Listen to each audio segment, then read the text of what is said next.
Hi friends, மீண்டும் அந்த video மூலமாக உங்களை சந்திக்கல ரொம்ப சந்தோஷம். பாவம் செய்யும் பொழுது, கண்டினியூஸாக செய்யும் பொழுது, ரொம்ப சந்தோஷமாக என்ஜாய் பண்ணி செய்யும் பொழுது அது மரணத்துக்கு நேராக நடத்தி செல்லுது. முதல்ல ஃபிசிக்கல் டெத், இயற்கையான இந்த உலகத்தில் உள்ள மரணம்.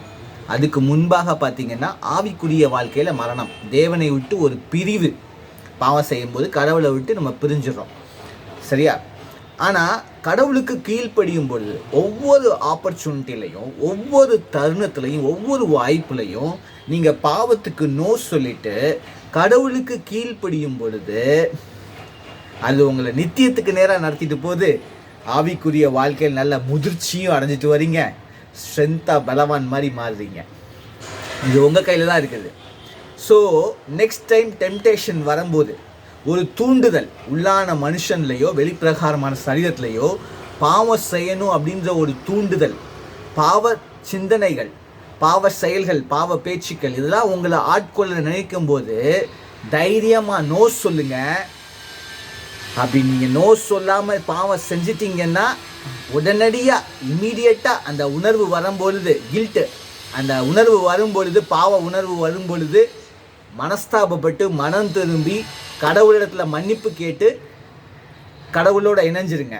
அப்படி இல்லை, தொடர்ச்சியாக நீங்கள் பாவத்தில் லயிச்சு பாவத்தில் சந்தோஷமாக இருந்து நீங்கள் தொடர்ந்து தவறுகள் செஞ்சீங்கன்னா அது முதலாவது கடவுளை விட்டு உங்களை பிரிச்சிடும், ரெண்டாவது மரணத்துக்கு நேராக அதை எடுத்து செல்லும். ஸோ இதில் ரொம்ப கேர்ஃபுல்லாக இருங்க. ரோமரில் இந்த வசனங்கள்லாம் வருது. பாவத்துக்கு விலகி பரிசுத்தத்துக்கு நேராக நம்மளால் போகிறதுக்கு நம்ம மனசில் ஃபஸ்ட்டு வாஞ்சிக்கணும், இருதயத்தில் வாஞ்சிக்கணும், அப்புறம் செயல்களில் கொண்டு வரணும். செயல்களில் கொண்டு வர்றது கொஞ்சம் கஷ்டமாக இருக்குதா? மனசில் வாஞ்சிக்கிறீங்க, சில பேருக்கு மனசுலேயே வாஞ்ச இல்லை, பாவத்திலே லயிக்கிறீங்க, சரி ஓகே. சிலருக்கு மனசில் வாஞ்ச ஆசைலாம் இருக்குது, பாவத்திலேருந்து மேற்கொண்டு பரிசுத்தமாக வரணும் அப்படின்ட்டு. ஆனால் செயல்களில், சிந்தனைகளில் உள்ளான மனுஷன் சில டைம் விழுந்து போயிடும்ல. நீங்கள் கவலையே பட வேண்டாம், ஏசப்பா கிட்ட வாங்க.